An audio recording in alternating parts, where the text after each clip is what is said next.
일본 영어 원어민처럼 우리가 느낄 수 있도록 만들 수 있다면 그게 가장 이상적인 강의겠죠. 체육 영어 트레이닝은 그 이상적인 강의를 추구합니다. 저는 머슨의 고혁준 선생입니다. 이 친구야, 영어를 못하는 건 당신의 머리가 나빠서야. 시작합니다. 지금 주어진 문장은 2015년 지방직 9급 지문입니다. 수능과 똑같은 유형으로 되어 있는 지문이죠. 자, 이 문제를 풀 때 대부분 선생님들의 열의 아홉은 이렇게 말씀을 하시더라고요. 주어진 문장에 A가 나와 있으면 이 두 가지 풀기 위해서 위는 보지 말고 이렇게 해라. 다시 말해서 해석은 하지 말아라 하면서 시작합니다. 이제부터 제가 여러분들에게 해석하지 않고 한번 보여드리죠. 패턴 명사죠. books 명사입니다. 자, 명사 안되죠? 가로 열어야겠네요. 부사죠. contain 동사죠.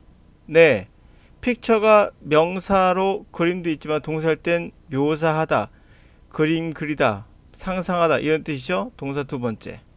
그러면 가로 닫아야겠네요.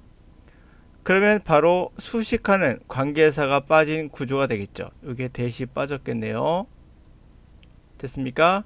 그럼 해석해보죠. 책이 종종 담고 있는 그러한 패턴은 바로 묘사해주고 있다. 뭘 묘사한다? Facilitate Story Comprehension.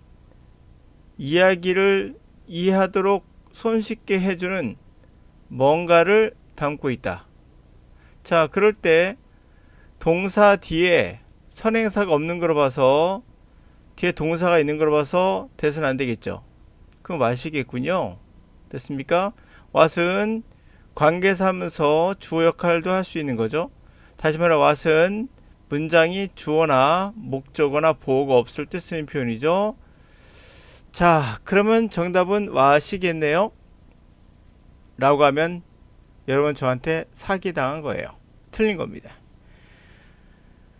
지금 이것은 구조,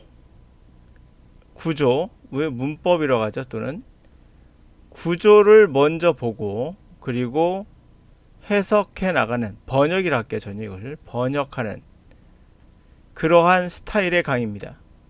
이거는 가짜입니다. 왜냐고요? 우리는 이 구조를 통해서 해석하지 않습니다. 해석을 통해서 구조를 파악합니다. 우리의 뇌는 해석을 통해서 구조를 이해하지 구조를 통해서 번역할 수는 있어요. 이것은 고고학자가 하는 일입니다. 고고학자가 오래된 자료가 나왔을 때 번역을 하셔야겠죠. 그러나 우리는 고고학자가 아니기에 영어를 받아들이고 바로 이해하고 바로 쓰고 바로 말을 해드는 우리는 이런 형식으로 진행한다는 것은 어떻게 보면 분석이라 말할 수 있겠죠. 이러한 분석은 옳지 못하다. 다시 말해 머리를 제대로 쓰고 있지 않다. 이거는 천천히 느리게 분석하는 거고, 우리가 필요한 건 바로 빠르게 해야 됩니다. 빠르게 하기 위해서는 분석하면 안 됩니다. 우리에게 필요한 건 스피드예요. 스피드는 분석하면 안 됩니다. 분석하면 스피드가 따라갈 수가 없죠. 읽고 나가면서 동시에 의미가 들어와야 되는데 구조를 분석하면 편하고 쉬워요. 그래서 여러분의 뇌는 말랑말랑한 애기 근육을 갖고 있어요. 그러나 실전에 필요한 근육은 그러한 근육이 아니라, 다시 말해 머리가 필요하다. 여러분의 머리는 아직 준비되어 있지 않다. 머리가 좋아야 됩니다. 머리가 나쁘면 평생 고생합니다. 여러분 하고 있는 훈련은 머리를 활성화시키는 훈련이 아니라 그냥 있는 머리를 그대로 재사용하고 있다. 이거는 그냥 재사용하는 것이다. 그러나 새로운 언어를 배우시려면 새로운 머리가 필요합니다. 재활용은 폐지나 쓸 때 하는 겁니다. 여러분 재활용하지 마세요. 자, 그러면 이렇게 제가 설명하고 나니까 또 그럴싸하죠? 그러나 이거 아닙니다. 왜 틀렸을까요? 해석은 안 하고 제가 구조로서 파악하고 있었죠. 구조로서. 이 구조라는 건 어떻게 하냐에 따라서 대충 말이 맞는 것 같기도 해요. 그래서 해석을 다 하고 나서 답안지 해석을 보니 완전 180도 다른 이상한 쪽으로 해석이 되어 있다면 여러분들은 바로 구조로 해석을 하는 바로 그런 학생인 거예요. 그런 학생들은 평생 30년 영어 공부해도 영어 안 된다. 자, 그럼 어떻게 됩니까? 그렇죠. 바로 번역을 하지 마시고 해석을 해야 돼요. 내가 말한 해석은 한글로 최대한 바꾸지 마라. 한글로 해석하는 걸 하면 할수록 이거는 번역으로 간다. 번역으로 가는 순간 속도는 다운되고 정확도도 떨어지며 이거는 고고학자가 하는 해석이다. 우리는 고고학자가 될 필요가 없다.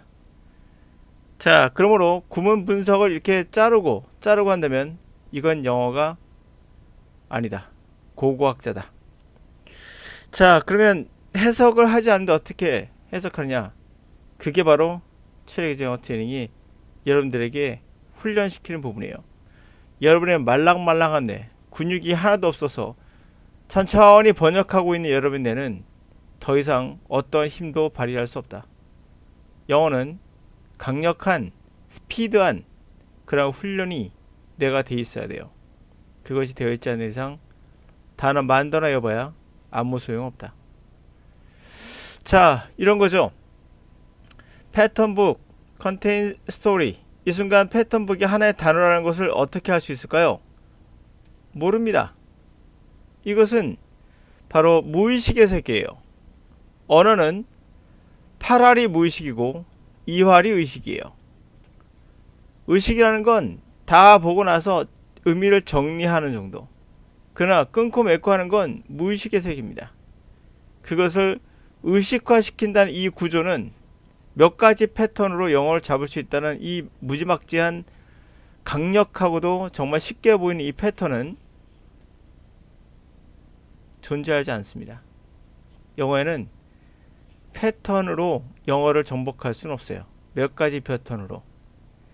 구조는 창의적이며 무한대. 끝이 없습니다. 갑니다. 자, 패턴북은 결국 이야기를 담고 있고 그 이야기는 반복된 프레이즈와 반복된 후렴과 때때로는 라임 같은 것을 이용해요. 그래서 덧붙여서 패턴북이 주어되는 거죠. 패턴북은 종종 그림을 담고 있는데 그 그림은 이야기를 좀 손쉽게 수월하게 해줄 수 있어요. 이러한 예측되는 패턴이 처음 시작하는 세컨드 랭귀지를 하는 리더들이 뭐에? 즉각적으로, 자, 해석을 이건 반드시 해야 되는 겁니다. 즉각적으로 읽고 쓰는 그러한 현상들이 일어나는, 이벤트가 일어나는 그런 것 즉각적으로 관여하게 되고 그것도 세컨드 랭귀지로 관여하게 된다. 참여하게 된다. 어때요? 즉각적으로 부사가 되겠죠. 즉시 참여하게 된다. 게다가 그러한 패턴북의 사용은 기준을 충족시켜 주게 된다. 당연히 그 사용이 주어니까 S가 들어간 거죠. 바로 읽고 쓰는 능력에 어떤 뼈대가 되는 그런 기준에 충족되게 된다. 바로 리딩을 모델링하고 학생들의 현재 링귀스틱 언어적 능력을 에 대해서 챌린지를 가하고 그리고 이해력에 도움을 주고 반복된 심플한 문장의 패턴으로 뭐 이런 거죠. 자, 그러면서 해석을 하면서 제가 말씀드리고 싶은 것은 문법은